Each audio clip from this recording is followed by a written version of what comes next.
Hi everyone, இந்த வீடியோவில் என்ன பார்க்க போகிறோம் அப்படின்னா we are going to see about 12th standard public exam 2026 அதுக்கான டைம் டேபிள், அதுக்கப்புறம் இன்னும் எவ்வளோ நாள் இருக்குது, அதை எப்படி பிளான் பண்ணிக்கலாம் அப்படிங்கிற ஒரு சின்ன டிப்ஸ் தான் என் சைடில் நான் சொல்ல போகிறேன். மோஸ்ட்லி யாரும் படிச்சுட்டு இருப்பீங்க, ஒரு வேளை படிக்கலைன்னா இன்னும் உங்களுக்கு டைம் இருக்குதுன்னுலாம் சொல்ல முடியாது. ஆல்மோஸ்ட் நம்மக்கிட்ட வந்தாச்சு, இன்னும் ஒரு 3 months 4 months அவ்வளோதான் இருக்குது. So make use of it, அவ்வளோதான் சொல்லிக்கிட்டு நம்ம சொல்ல தான் முடியும்.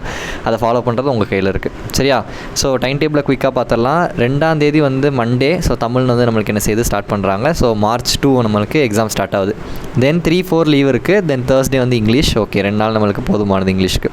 தென் பார்த்திங்கன்னா எடுத்தோடனே ஃபஸ்ட்டு எக்ஸாம் கெமிஸ்ட்ரி. ஆனால் இப்போ தான் டைம் டேபிளே பார்க்குறேன் ஆக்சுவலி. ஓகே, ஸோ 6, 7, 8 3 நாள் தான் லீவ் இருக்குது. You have chemistry on Monday. So இது என்றைக்குமே இல்லாததாக ஃபஸ்ட்டு கெமிஸ்ட்ரி வச்சுருக்காங்க. இது என்ன கணக்கில் வச்சாங்கன்னே நம்மளுக்கு தெரில. சரி, ஓகே ஃபைன். நெக்ஸ்ட்டு பார்த்தீங்கன்னா 10, 11, 12 அதே மாதிரி 3 நாள் லீவ் இருக்குது. அடுத்து ஃபிசிக்ஸ். Okay fine. நெக்ஸ்ட் அதே மாதிரி சாட்டர்டே, சண்டே, மண்டே 3 நாள் லீவ் இருக்குது. தென் மேக்ஸ் எல்லாத்துக்குமே 3 நாள் தான் லீவ் விட்ருக்காங்க. தென் மேக்ஸ்க்கு அப்புறம் பார்த்தீங்கன்னா இங்கே 18, 19, 20, 21, 22 5 நாள் லீவ் இருக்குது ஃபார் பயாலஜி. எதுக்கு 5 நாள் லீவுன்னு தெரில. நெக்ஸ்ட் லாஸ்ட்டாக கம்ப்யூட்டர் சயின்ஸ். ஸோ பயாலஜி ஸ்டூடெண்ட்ஸ்க்கு இங்கே எக்ஸாம் முடிஞ்சிடும். 23 உங்களுக்கு எக்ஸாம் முடிஞ்சிடும் 12th ஸ்டாண்டர்ட். அதுக்கப்புறம் கம்ப்யூட்டர் சயின்ஸ் யாருக்கு இருக்கோ அவங்களுக்கு மட்டும் 26 எக்ஸாம் இருக்குது. ஸோ எல்லாத்துக்குமே டீசெண்டாக என்ன செஞ்சுருக்காங்க, 3 நாள் லீவ் விட்ருக்காங்க. பயாலஜிக்கு 6 நாள் லீவ் இருக்குது. So time table is pretty decent, சரியா? ஸோ அப்போ நம்ம எக்ஸாம் நீங்கள் இப்போ ஃபுல்லாக நீங்கள் ஓரளவு படிச்சிருந்தீங்கன்னா எக்ஸாம் டைமில் படிக்கிறதுக்கு உங்களுக்கு டைம் கரெக்டாக இருக்கும், சரியா? ஓகே, ஸோ இப்போ நீங்கள் உங்கள்கிட்ட இருக்க டைமை கரெக்டாக அனலைஸ் பண்ணிங்கன்னா நவம்பரில் உங்கள்கிட்ட 25 டேஸ் இருக்குது, டிசம்பரில் 31 டேஸ், ஜான்வரியில் 31 டேஸ், பிப்ரவரியில் 28 டேஸ். ஸோ டோட்டலாக 115 டேஸ் உங்கள்கிட்ட இருக்குது, சரியா? இதில் 115 டேஸுமே நம்மளுக்கு 115 டேஸ் இருக்குது. இந்த 115 டேஸுமே உங்களுக்கு அக்யூரேட்டாக இருக்குது அப்படின்னு கேட்டிங்கன்னா அப்படி கிடையாது. நடுவில் நம்ம செகண்ட் மிட்டம் வரும், அதுக்கு ஒரு 5 நாள் போகும். ஆஃப் அலி வரும், ஒரு 10 to 14 டேஸ் போகும். ஃபஸ்ட் ரிவிஷன் வரும், ஒரு 7 நாள் போகும். செகண்ட் ரிவிஷன் வரும், ப்ராக்டிக்கல் வரும். தென் கிறிஸ்மஸ், நியூ இயர், பொங்கல் இது எல்லாமே வரும். ஓகே, ஸோ அப்போது நம்மளுக்கு இவ்வளோ லீவ் என்ன செஞ்சிருது போகுது. ஸோ டோட்டலாக ஒரு 50 டேஸ் நம்மளுக்கு என்ன செஞ்சது லீவ் கிட்டே போயிடுது அப்ராக்சிமேட்லி. ஏன்னா நம்ம இப்போ ப்ராக்டிக்கலுக்குலாம் நம்மளுக்கு அந்த டைமில் படிக்க முடியாது. தென் இந்த கிறிஸ்மஸ், நியூ இயர், பொங்கல் இந்த உங்களுக்கு லீவ் கிடச்சுன்னா சில பேர் படிப்பாங்க, சில பேர் படிக்க மாட்டாங்க. ஸோ படிச்சிங்கன்னா வெல் அண்ட் குட், இருக்கிற டைமை நீங்கள் கரெக்டாக யூட்டிலைஸ் பண்ணிங்கன்னா. ஸோ டோட்டலாக அதெல்லாம் நம்ம கழிச்சோன்னா மீதி அப்புறம் அதாவது அக்யூரேட்டாக பார்த்தீங்கன்னா 65 டேஸ். இது பயமுறுத்தது கிடையாது. பட் நீங்கள் கரெக்டாக பிளான் பண்ணிங்கன்னா என்ன செய்யலாம், இந்த இருக்க டேஸில் ஒழுங்காக உங்களால் வைஸாக என்ன செய்ய முடியும், படிக்க முடியும். அதை பற்றி தான் என்ன செய்ய போகிறோம், we are going to discuss, சரியா? ஸோ ஃபஸ்ட்டு அதாவது யாருமே ஃபஸ்ட்டு நான் ஒன்றுமே படிக்கலை, பிகினர் ஸ்டேஜ் அப்படின்னு சொல்ல முடியாது. ஏன்னா இவ்வளோ நாள் இப்போ ஜூனில் ஆரம்பித்து June, July, August, September, October, November வரைக்கும் வந்தாச்சு. ஒரு 5 to 6 months நம்ம படிச்சிருக்கோம். அப்போது அங்கங்கே எல்லா எக்ஸாமுக்குமே ஏதாவது அங்கங்கே படிச்சிருப்போம். 1 யூனிட், 2 யூனிட், 3 யூனிட் அந்த மாதிரியாவது நம்ம கண்டிப்பாக படிச்சிருப்போம். ஸோ ஃபஸ்ட்டு விஷயம் இன்றைக்கி எடுத்து நீங்கள் என்ன பண்ணுங்கள், எல்லா சப்ஜெக்ட்டுக்கும் ஒரு டேபிளர் காலம் போடுங்க. டேபிளர் காலம் போட்டு இப்போ ஃபார் எக்ஸாம்பிள் இங்கிலீஷ் தமிழை விட்டுருங்க. இங்கிலீஷ் தமிழ் படிக்கணும் ஆப்வியஸாக, வீக்கெண்ட்ஸில் படிச்சுக்கோங்க இங்கிலீஷ் தமிழை.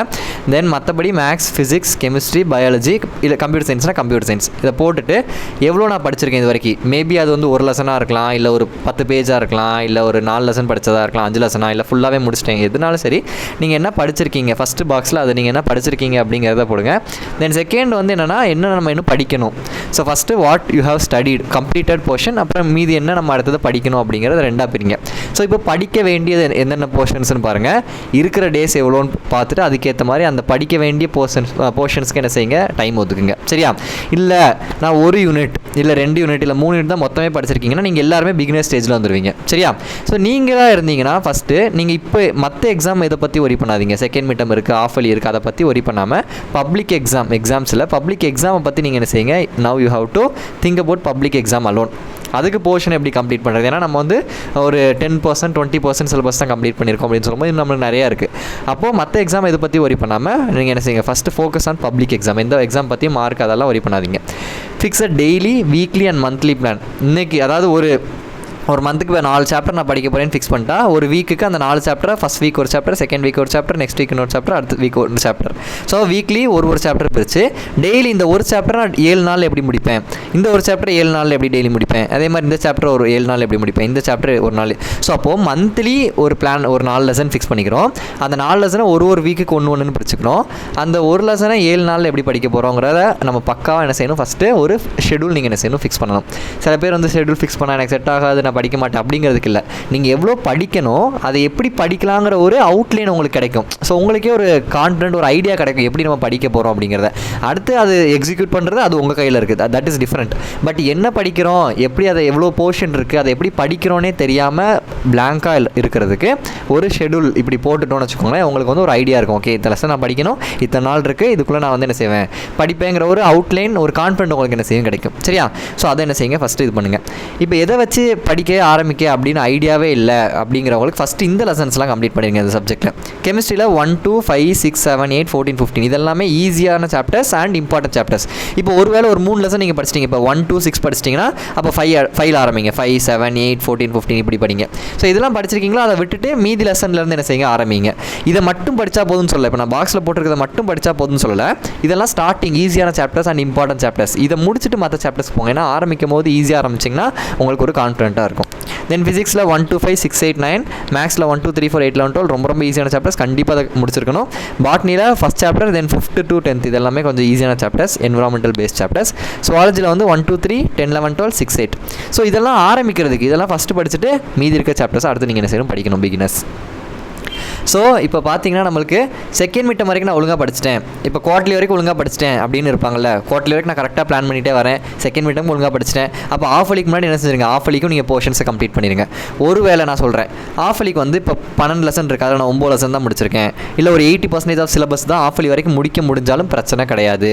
மீதி இருக்கிற 20% இருக்குல்ல, அந்த 20% ஆஃப் சிலபஸை நீங்கள் என்ன செஞ்சிடணும், ஜான்வரியில் கம்ப்ளீட் பண்ணிடணும். இப்போ ஃபார் எக்ஸாம்பிள் 12 லெசனில் 9 லெசன் நான் முடிச்சிட்டேன், கெமிஸ்ட்ரியில் 15ல் 12 முடிச்சிட்டேன், 3 லெசன் இருக்குன்னா அது ஆஃப் அலி லீவு ஜான்வரியில் பாதியில் நீங்கள் என்ன செஞ்சலாம் படித்து முடிச்சிடணும். ஸோ இது வந்து கரெக்டாக இது வரைக்கும் நான் ஷெடியூலை கரெக்டாக ஃபாலோ பண்ணிட்டு வரேன். ஆஃப் அலி வரைக்கும் நான் என்ன செஞ்சிட்டேன், ஒரு 80% ஆஃப் சிலபஸை கம்ப்ளீட் பண்ணிட்டேன் அப்படிங்கிறவங்களுக்கு ஆஃப் அலிக்கு ஃபுல்லாக 100% முடிக்க முடியலனா கூட 80% நீங்கள் கம்ப்ளீட் பண்ணாலும் that is well and good. மீதி இருக்க 20% நீங்கள் என்ன செஞ்சலாம் அந்த ஆஃப் அலி லீவ்லையும் ஜான்வரியில் என்ன செய்யலாம் கம்ப்ளீட் பண்ணலாம். அதை தான் இங்கே கொடுத்துருக்கேன். நெக்ஸ்ட் அப்போ பிப்ரவரி என்ன மந்த்து என்ன பண்ணணும், நீங்கள் ரிவிஷன் படித்ததை சைட் பை சைட் ரிவைஸ் பண்ணிகிட்டே வரீங்க. இது போக எல்லா சப்ஜெக்ட்லையும் ப்ரீவியஸ் இயர் கொஸ்டின் எடுத்து பாருங்கள். ப்ரீவியஸ் இயர் கொஸ்டின்னா நத்திங் பட் உங்களோட பப்ளிக் எக்ஸாம் கொஸ்டின் இருக்குல்ல, 2020 25 வரைக்கும் ஒரு 6 வருஷம் கொஸ்டின் பேப்பர் இருக்கும். அந்த 6 வருஷம் கொஸ்டினும் பாருங்கள். So that you will get idea. இங்கிலீஷ்லாம் படிக்கும்போது எல்லா குவார்ட்டர்லி ஆஃப் அலி எல்லா கொஸ்டின் பேப்பரையும் பாருங்கள். சரியா?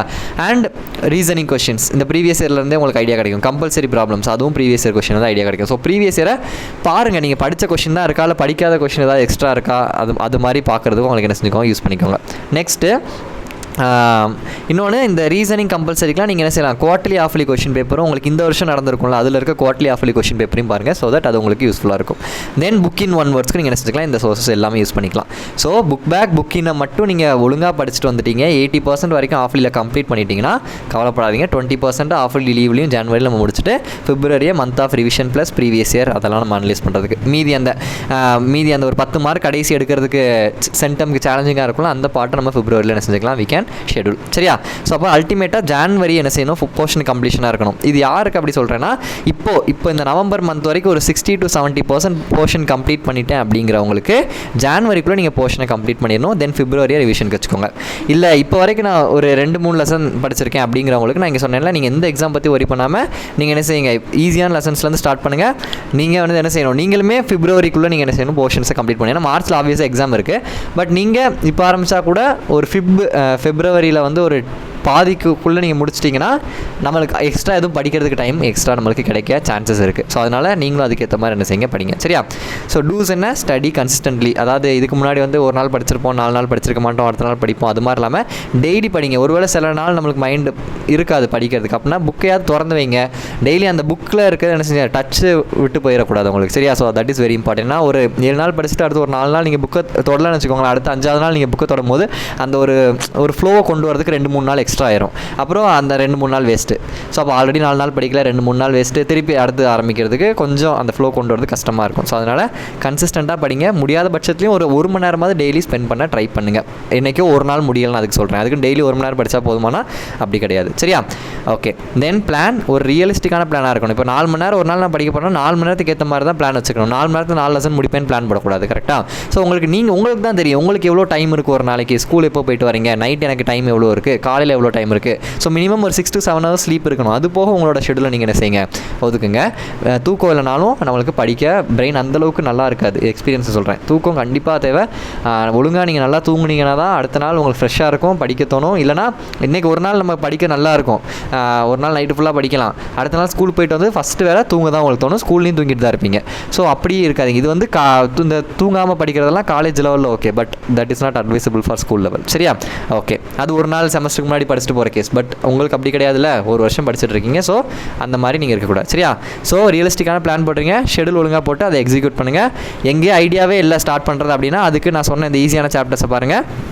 எல்லாத்துக்கும் புக் இன் படிக்கணும். ஃபிசிக்ஸ்க்கு புக் பேக் ரொம்ப ரொம்ப இம்பார்ட்டன்ட். மேக்ஸ் கான்செப்ட் படிச்சுட்டு தென் எக்ஸாம்பிள் எக்ஸசைஸ் போங்க. சரியா? என்ன ரெடியூஸ் பண்ணணும், என்ன டோன்ட்ஸ் அப்படின்னா ரெடியூஸ் ஸ்க்ரீன் டைம். மொபைல் பார்க்குறத முடிஞ்ச அளவுக்கு கம்மியாக செய்யுங்க, குறைச்சிருங்க. அந்த டிஜிட்டல் வெல்பீயிங்லாம் போய் ஏதாவது பண்ண முடியும்னா அதை பண்ணி குறைச்சிருங்க. ஃபுல்லாக எடுக்க முடியாதுன்னு சொல்ல, ரிலாக்ஸ் வேணும், பட் அதை குறைச்சிக்கோங்க நல்லா. தென் ரிலாக்ஸ் பட் டோன்ட் ப்ரோகாஸ்டினேட். நாளைக்கு பண்ணிக்கலாம் ப்ரோகாஸ்டினேட் பண்ணாதீங்க. அப்பப்போ பிரேக் எடுக்கலாம், ஒரு 5 minutes 10 minutes பிரேக் எடுத்துக்கலாம், ஒரு அரை மணி நேரம் படிச்சுட்டு. பட் தள்ளி போடாதீங்க. சரியா? ஸோ ஐ ஹோப் யூஸ்ஃபுல்லாக இருந்திருக்கும் நினைக்கிறேன் இந்த வீடியோ. Keep preparing. நடுவில் எனக்கு டைம் கிடைக்கும் போது I will try to upload videos. Thank you.